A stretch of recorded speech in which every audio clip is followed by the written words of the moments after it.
हाँ,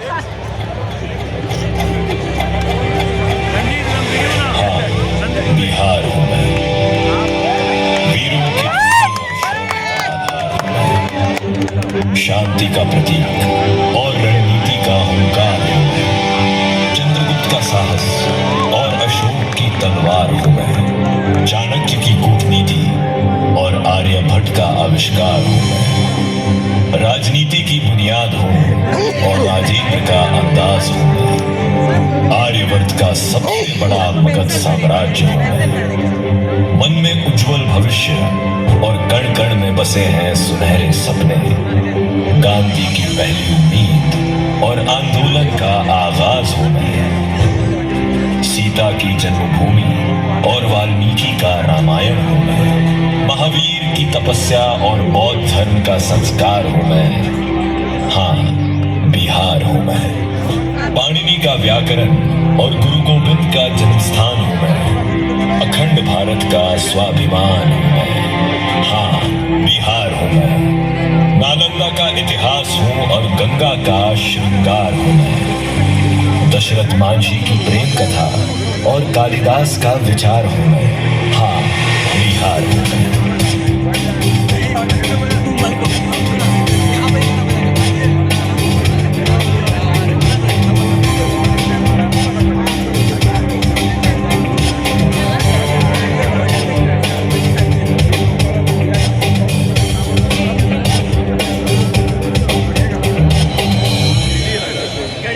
तो मेरा इतिहास बहुत पुराना है, पर 22 मार्च 1912 को बंगाल से अलग होने के बाद बिहार राज्य के रूप में मेरा जन्म हुआ। पिछले 113 वर्षों में मैंने कई उतार चढ़ाव देखे और हर संकट के दौर से हम मजबूत बनकर उभरे। आज हम एक ऐसे ही घटनाक्रम से रूबरू होंगे जो कि बिहारी जज्बा का फिर से लोहा मनवाता है। ये कोई सन 2000 की बात है। बिहार का विभाजन हो चुका था। खान खदान, कल कारखाने, जंगल पहाड़ सब झारखंड में चले गए थे और सरकारी खजाना लगभग खाली हो चुका था। पर बिहार की जनता गुरु ज्ञानी है। उसने गगन में होने वाली धीमी धीमी आवाज को सुन लिया। 24 नवंबर 2005 को नीतीश कुमार ने मुख्यमंत्री पद को संभाला। मुख्यमंत्री ने पद संभालने के बाद कहा कि भले ही कल कारखाने, खान खदान झारखंड चले गए हों, पर हमारी माटी, हमारे मेहनतकश लोग और हमारी विरासत हमारे पास है और इसी के बल पर हम आगे बढ़ेंगे। उन्होंने न्याय के साथ विकास का संकल्प लिया और इसी के साथ बिहार के विकास की नई इमारत लिखी। चाणक्य ने आज से लगभग 2300 साल पहले बिहार की किसी पावन धरती पर अर्थशास्त्र लिखा था और नीतीश कुमार ने चाणक्य से प्रेरणा लेकर बिहार की आर्थिक स्थिति पर काम करना शुरू किया। जब उन्होंने आते के साथ अधिकारियों को 8000 करोड़ का प्लान बनाने को कहा, जो कि पिछले साल के अनुपात में 2 गुना था, तो वे भौचक रह गए। 2006 से 2007 के वर्ष में 8250 करोड़ का प्लान बना। योजना कार्यों पर खर्च बढ़ा तो विकास की यात्रा शुरू हुई। प्रत्येक वर्ष विकास दर 2 अंकों में बनी रही।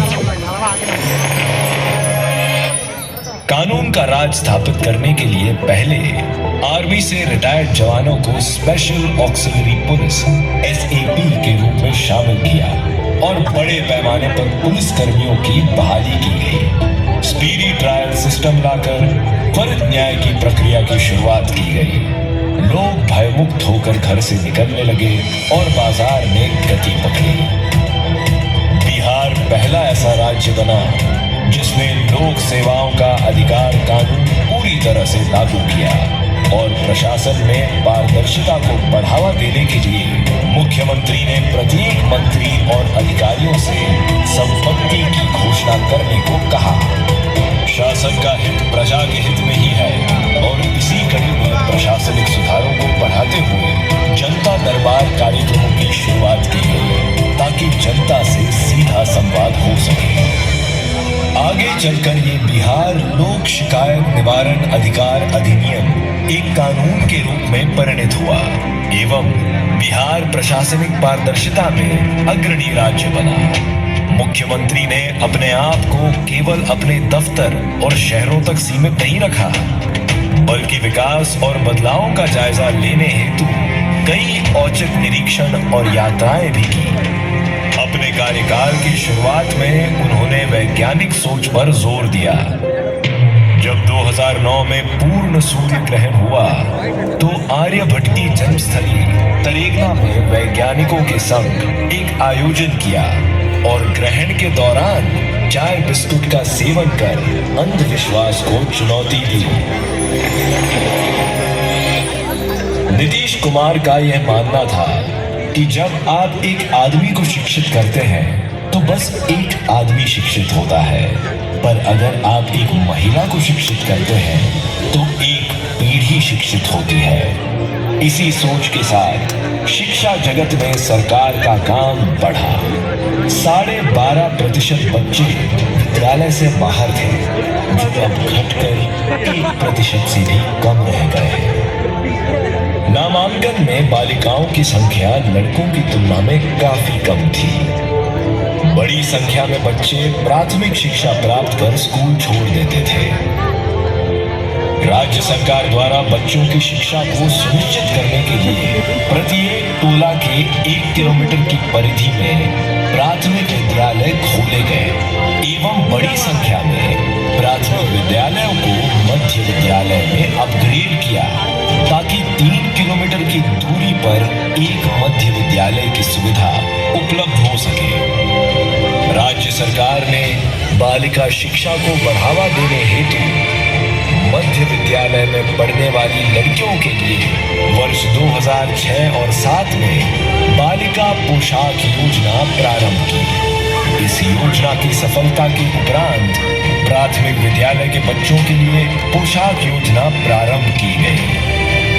दूरी की वजह से लड़कियां हाई स्कूल जाना बंद कर देती थी। इसे रोकने हेतु राज्य सरकार ने वर्ष 2007-8 में कक्षा 9 में नामांकित होने वाली बालिकाओं के लिए मुख्यमंत्री साइकिल योजना प्रारंभ की।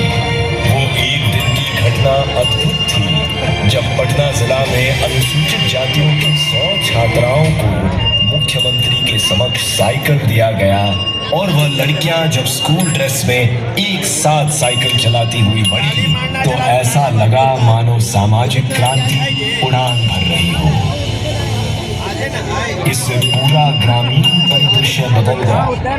बालिकाओं का आत्मविश्वास बढ़ा और घर पर उनका सम्मान बढ़ा।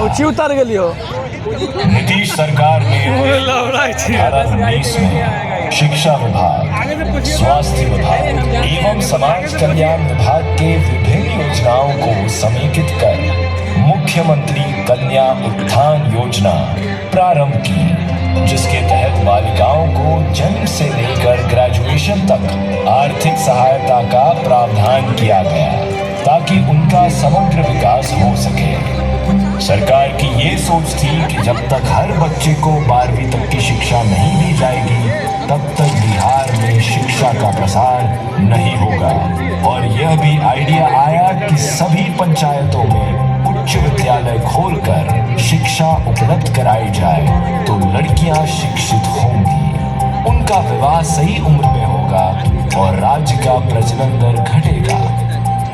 इतना ही नहीं, विद्यालयों के व्यापक पैमाने पर आधारभूत संरचनाओं का असामाजिक तत्व बार-बार कराया गया। इसके अलावा सबला, मीना मंच, हुनर, ज्ञान ज्योति, बाल संसद, मुख्यमंत्री शैक्षणिक परिभ्रमण योजना, छात्रवृत्ति योजना और किलकारी जैसे कार्यक्रम चलाए गए। जहां एक तरफ विद्यालय तक बच्चों की पहुंच सुनिश्चित करने हेतु नए विद्यालय खोले जा रहे थे, वहीं दूसरी तरफ शिक्षकों की भारी कमी को देखते हुए नीतीश सरकार ने बड़े पैमाने पर शिक्षकों की बहाली विकेंद्रीकृत रूप से पंचायती राज संस्थानों के माध्यम से की। बिहार देश का पहला राज्य बना जिसने प्रारंभिक शिक्षकों की बहाली में 50% आरक्षण महिलाओं को दिया। वर्ष 2023 में इसी सरकार ने निर्णय लिया कि अब नए शिक्षकों की बहाली बिहार लोक सेवा आयोग द्वारा की जाएगी एवं प्रथम चरण में लगभग 1,20,000 शिक्षकों की बहाली कर पूरे देश में कीर्तिमान स्थापित किया। उच्च शिक्षा में कई सुधार किए गए। समय पर शिक्षकों को वेतन, हर विश्वविद्यालय को शैक्षणिक कैलेंडर निकालने को कहा गया ताकि समय पर पढ़ाई, परीक्षा और परीक्षा फल निकले। पुराने पाठ्यक्रम में सुधार किया गया और कई व्यावसायिक कोर्स चलाए गए। बिहार में राष्ट्रीय स्तर के ख्याति प्राप्त संस्थानों की कमी थी। बीआईटी मेसरा को न केवल सरकार ने जमीन उपलब्ध कराई, बल्कि उसे भवन निर्माण एवं आधारभूत संरचना के लिए आर्थिक मदद भी की। बिहार सरकार ने आईआईएम अहमदाबाद के तर्ज पर चंद्रगुप्त प्रबंधन संस्थान की स्थापना की। निफ्ट पटना और आईआईटी पटना की स्थापना हुई। मोतिहारी एवं गया में 2 केंद्रीय विश्वविद्यालय खोले गए। बोध गया में आईआईएम खोला गया। आर्यभट्ट ज्ञान विश्वविद्यालय की स्थापना हुई और बिहार ने अपने गौरव को पुनः प्राप्त करने के लिए अंतर्राष्ट्रीय स्तर पर नालंदा विश्वविद्यालय की स्थापना करने का निर्णय लिया। बाद में आसियान देशों के संयुक्त निर्णय के बाद केंद्र सरकार ने नालंदा विश्वविद्यालय के गठन का निर्णय लिया और आज यह उच्च शिक्षा में एक मिसाल कायम कर रहा है। स्वस्थ बिहार समृद्ध बिहार की परिकल्पना के साथ मुख्यमंत्री नीतीश कुमार की सरकार ने कई नीतिगत पहल किए, जिससे राज्य के स्वास्थ्य क्षेत्र में नए युग की शुरुआत हुई। स्वास्थ्य क्षेत्र की बुनियादी ढांचे और सेवाओं के निर्माण एवं उनको गति प्रदान करने के उद्देश्य से Bihar medical services and infrastructure corporation limited BMSICL की स्थापना की गई। प्राथमिक स्वास्थ्य केंद्र, अनुमंडलीय अस्पताल व जिला अस्पतालों को अपग्रेड किया गया। 2 तरह की एम्बुलेंस सेवा की शुरुआत की गई, बेसिक लाइफ सपोर्ट एम्बुलेंस और एडवांस्ड लाइफ सपोर्ट एम्बुलेंस, जिससे कि रोगियों को तत्काल सही अस्पताल तक पहुंचाया जा सके। इसके अलावा सरकार ने BMSICL के तहत ही मुफ्त दवा वितरण योजना की शुरुआत की, जिससे कि जीवन रक्षक दवाओं सहित सारी आवश्यक दवाएं गरीब और जरूरतमंद मरीजों को दी जा सके। सरकारी अस्पतालों में तरह तरह के मेडिकल टेस्ट रिपोर्ट लोगों को मिलने लगे और यहाँ तक कि बड़े सरकारी अस्पतालों में MRI टेस्ट की भी व्यवस्था की गई। प्रदेश 2010 में पोलियो से आजाद हुआ और कालाजार पर भी नियंत्रण पाया गया। कई नए मेडिकल कॉलेज खोले गए। एम्स और IGIMS की स्थापना हुई। राज्य में कैंसर संस्थान खोले गए और कौशल विकास के अंतर्गत कई नर्सिंग कॉलेज खुले। जिला अस्पतालों में नशा मुक्ति केंद्र भी खोला गया। राज्य के आर्थिक एवं सामाजिक विकास के लिए उत्तम आधारभूत संरचना जरूरी है। नई सरकार ने इसे चुनौती के रूप में लिया। सरकार बनते ही मुख्यमंत्री सेतु योजना लाई गई। न केवल हजारों पुल पुलियों का निर्माण हुआ, बल्कि गंगा जैसी बड़ी नदियों पर महासेतु का भी निर्माण हुआ। गांव को जोड़ने के लिए मुख्यमंत्री ग्रामीण सड़क योजना के तहत सड़कों का जाल बिछने लगा। इसको गति देने के लिए सरकार ने एक नए विभाग का गठन किया, ग्रामीण कार्य विभाग, और देखते देखते 5000 किलोमीटर से अधिक सड़कों का निर्माण प्रति वर्ष हुआ। इसके साथ ही सड़कों के निर्माण के साथ गुणवत्ता कायम रखने के लिए 5 वर्षों तक अनिवार्य अनुरक्षण मेंटेनेंस की नीति लागू की। 2009 में Bihar state road development corporation का गठन किया गया, जिससे कि उच्च स्तरीय स्टेट हाईवे और महत्वपूर्ण पथ निर्माण बाईपास बनने लगे। पटना को ट्रैफिक जैम से निपटारा दिलाने के लिए हर जगह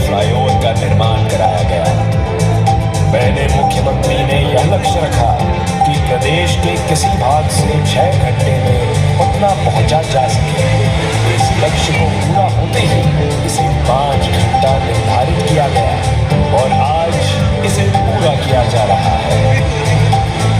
9 अक्टूबर 2018 को पटना मेट्रो परियोजना को मंजूरी मिली। मेट्रो का कार्य काफी तेजी से हो रहा है और इसका उद्घाटन इसी वर्ष में होना है। झारखंड अलग होने के बाद पतरातू, तेनोघाट और सिकिदिरी बिजली घर झारखंड चले गए थे। कांटी बिजली घर बंद हो गया था और बरौनी बिजली घर किसी तरह से 30 मेगावाट का उत्पादन कर पा रहा था। ऐसे में नए सरकार के गठन के वक्त बिजली की समस्या गंभीर थी। राजधानी पटना में भी बिजली आंख मिचौली खेलती रहती थी। बच्चे लालटेन में पढ़ाई करने को मजबूर थे। कारोबारी जनरेटर से काम चलाते थे। पूरा शहर डीजल के धुएं में लिप्त था। ऐसे में नीतीश सरकार ने सबसे पहले बिजली की उपलब्धता बढ़ाने के लिए कांटी, नवीनगर और बरौनी थर्मल पावर स्टेशन को एनटीपीसी को स्थानांतरित किया। धीरे धीरे सुधार दिखने लगा। प्रति व्यक्ति बिजली की खपत बढ़ी। पहले ट्रांसफार्मर जलने पर महीनों बिजली ठप हो जाती थी। अब तो तुरंत ट्रांसफार्मर बदल दिया जाता है। शहरी क्षेत्रों में बिजली की आपूर्ति 22 से 24 घंटे और ग्रामीण क्षेत्रों में 20 से 22 घंटे तक हो चुकी है। प्रीपेड मीटर की व्यवस्था की गई। अब उपभोक्ता घर बैठे बिल का भुगतान कर रहे हैं। बिहार की लगभग 90% जनता गांव में रहती है और लगभग 76% लोग अपनी आजीविका के लिए कृषि पर निर्भर हैं। ऐसे में मुख्यमंत्री नीतीश कुमार ने यह लक्ष्य रखा कि बिहार की कृषि इतनी उन्नत हो जाए कि हमारे यहाँ पैदा हुआ खाने पीने का सामान देश के हर रसोई घर में पहुंचे। इसके लिए कई विभागों के मंत्रियों को मिलाकर कृषि कैबिनेट का गठन करवाया और उन्होंने कृषि रोड मैप भी बनवाया। बिहार जो हरित क्रांति से वंचित रह गया था, वो अब जाकर उत्पादकता में कीर्तिमान स्थापित कर रहा है। इसी प्रकार किसानों की आय बढ़ाने के लिए बिहार ने दूध उत्पादन और मछली उत्पादन को कृषि रोड मैप में शामिल किया और इन दोनों क्षेत्र में खूब उत्पादन बढ़ा। आज मखाना उत्पादन के क्षेत्र में बिहार क्रांति कर रहा है और इस पौष्टिक उत्पाद का धूम पूरे विश्व में फैल रहा है।